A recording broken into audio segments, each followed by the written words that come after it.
Ya baik, Assalamualaikum warahmatullahi wabarakatuh. Senang sekali bisa berjumpa kembali untuk melanjutkan pembelajaran pada kesempatan kali ini. Ya, walaupun kita masih belum melaksanakan pembelajaran tatap muka, kita masih pembelajaran jarak jauh, tetapi Bapak harap kalian tetap semangat untuk terus mengikuti pembelajaran ini, ya. Adapun pembelajaran jarak jauh ini dilaksanakan tidak ada yang menghendaki, semuanya ingin melaksanakan pembelajaran tatap muka. Bapak juga ingin melaksanakan pembelajaran tatap muka secara langsung supaya bisa melihat kalian secara langsung ya. Tetapi karena situasi dan kondisi pandemi yang masih terus berlanjut dan tidak tahu sampai kapan akan berakhir, ya kita masih melaksanakan pembelajaran jarak jauh ya. Tetapi kalian harus tetap semangat untuk mengikuti pembelajaran ya, jangan loyo karena situasi ini tidak ada yang menghendaki. Sekali lagi ya, ikhtiar kita yaitu ya kita harus tetap menjaga protokol kesehatan, jaga jarak, sering menggunakan masker, sering cuci tangan, kemudian jangan berkerumun dan sebagainya ya, jaga kesehatan ya. Semoga situasi dan kondisi pandemi segera berakhir, kita bisa melaksanakan pembelajaran tatap muka kembali. Nah, kemarin pada pertemuan sebelumnya kita sudah melaksanakan ulangan harian. Ya, artinya pada kesempatan kali ini kita akan mulai bab yang baru, bab yang ke-7 ya. Pada bab yang sebelumnya, bab 6 itu adalah pembelajarannya kaitannya dengan Al-Qur'an. Nah, pada bab yang ke-7 ini adalah kaitannya dengan iman ya. Kalau kita masih mengingat, kita ingat-ingat kembali ya, dari kelas 4 ya, 4 sekarang kelas 5. Nah, kelas 4 itu ada bab ya, imannya itu ada di bab yang kedua dan ada di bab yang ke-7. Nah, di kelas 5 ini juga sama, ada di bab 2 dan bab yang ke-7. Kalau di kelas 4 ya, itu imannya kepada Allah dan juga bab yang ketujuhnya iman kepada malaikat. Nah, kalau kalian ingat kemarin di bab yang kedua ini ada iman kepada kitab di situ ya, kitab-kitab Allah. Di bab yang ketujuh ini kita akan mempelajari iman kepada Rasul Allah ya. Iman kepada Rasul Allah dan juga Rasul-Rasul Ulul Azmi ya. Jadi di KD3 ada 2 KD yang akan kita pelajari nanti, ada KD3 dan juga KD4 sesuai kurikulum ya. KD3 itu adalah pengetahuan ya. Jadi nantinya yang akan kalian pelajari yaitu yang pertama, kalian bisa memahami apa itu Rasul, yang dimaksud Rasul itu apa, kemudian apa tugasnya, apa sifat-sifatnya. Jadi ada sifat-sifat Rasul ya. Nah, kemudian sekaligus ada mengetahui tentang Rasul Ulul Azmi, apa itu yang dimaksud Ulul Azmi. Kemudian di KD yang keempat itu keterampilan ya. Kalau sesuai dengan kurikulumnya di KD itu, kalau kalian cari ya, kalian search itu ada KD 4 di bab yang ke-7 itu adalah bisa menyebutkan nama-nama Rasul Ulul Azmi. Nah, ini gampang ya, Ulul Azmi cuman sedikit, ada 5, enggak 25. Kalau 25 kalian mungkin tidak semuanya bisa menyebutkan nama-nama Rasul 25, tapi kalau Ulul Azmi 5 harus tahu siapa saja Rasulnya ya. Nah, itu tadi dari KD 3 dan KD 4-nya. Tujuan pembelajarannya ya, sekali lagi kalian bisa menjelaskan pengertian Rasul, apa itu Rasul, kemudian sifat-sifatnya. Nah, kemudian ada Rasul Ulul Azmi itu maksudnya Ulul Azmi apa, kemudian siapa. Di KD 4-nya ya bisa menyebutkan siapa-siapa nama-nama nabi dan rasul yang termasuk ke dalam Ulul Azmi. Nah, inti dari pembelajaran yang ketujuh, inti dari pembelajaran di bab yang ketujuh itu adalah iman ya.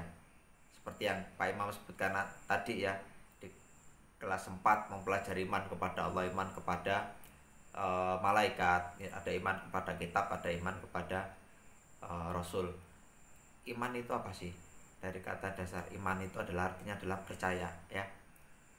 Percaya walaupun kita tidak melihat secara langsung Allah itu wujudnya seperti apa, malaikat itu wujudnya seperti apa.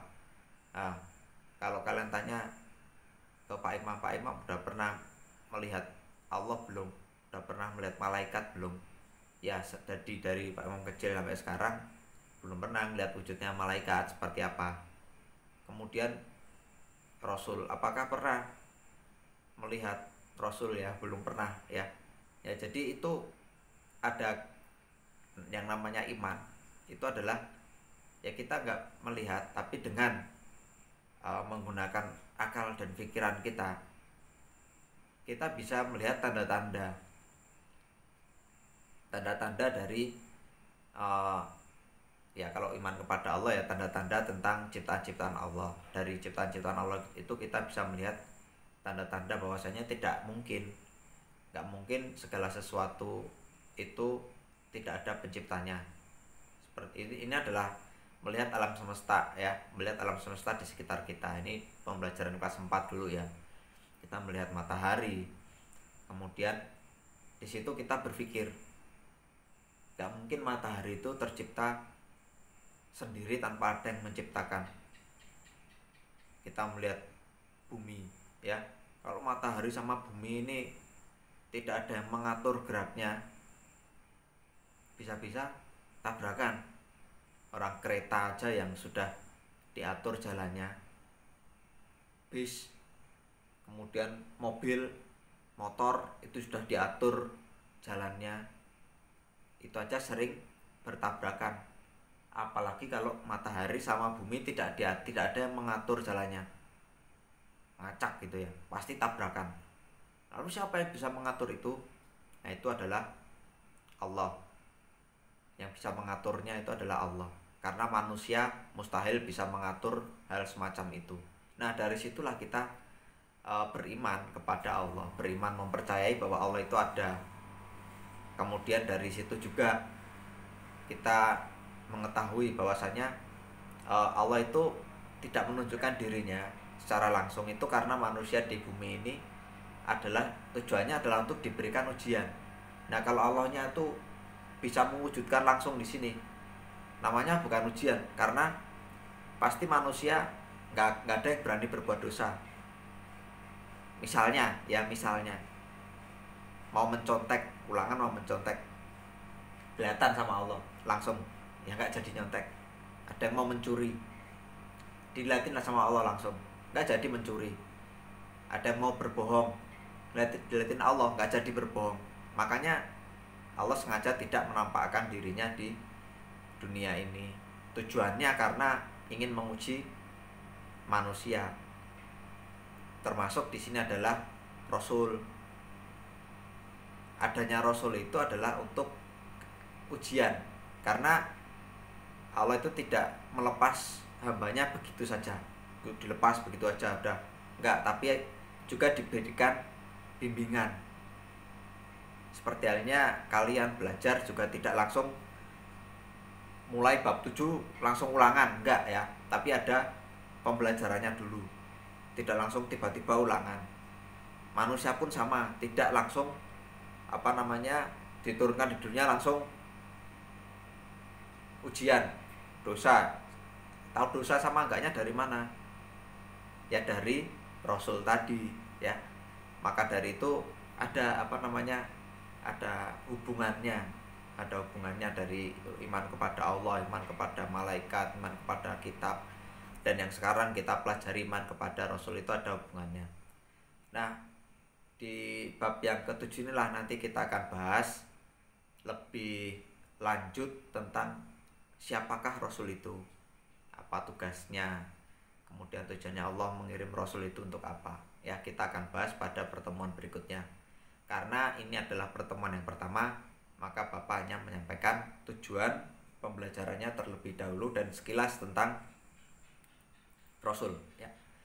Sebelum Bapak tutup, Bapak ingatkan kembali untuk terus menjaga protokol kesehatan. Semoga pandemi segera berlalu, segera berakhir, dan kita bisa melaksanakan pembelajaran tatap muka kembali. Ya, sekian pembelajaran pada kesempatan kali ini. Kurang dan lebihnya mohon maaf. Billahi taufik wal hidayah. Wassalamualaikum warahmatullahi wabarakatuh.